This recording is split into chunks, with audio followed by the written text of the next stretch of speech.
Hello hello hello hello आहो रामे रामे सुमरन करिए रामे जी के नमुआ हो भाजिए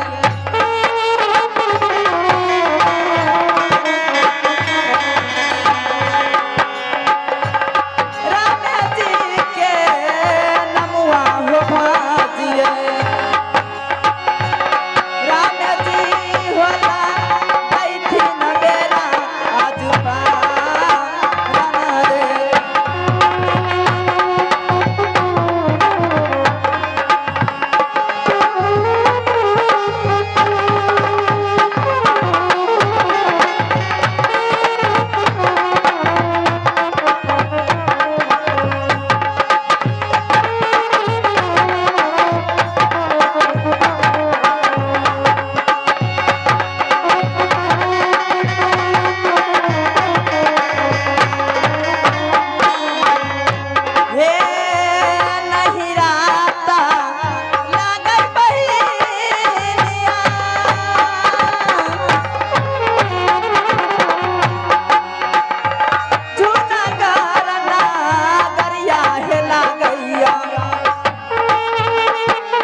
सूर्यगढ़ शहर और मेरे पिताजी का नाम राजा तिलक चंद और मेरी माँ की नाम रानी मैनावती और मैं दो भाई बहन है। मेरे भैया का नाम भक्त राजा गोपीचंद और मेरी ससुराल पढ़ते हैं चंपापुर नगर 14 कोस की रानी मैं बीरमावती हूँ। और मैं इसी दरवाजे पे नई मुंगिया को देख रही हूँ और नई मंत्री को देख रही हूँ। तो मैं बुला रही हूँ मंत्री को। अरे मंत्री,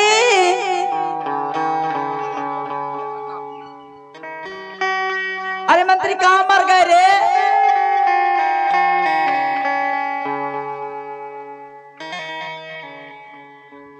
देखो माय बहन सब नहीं छौरी सुने के हमर नौकरानी आ नहीं छौरा सुने बेट खौटी के बेटा आए तो मार न सकम हगा तब।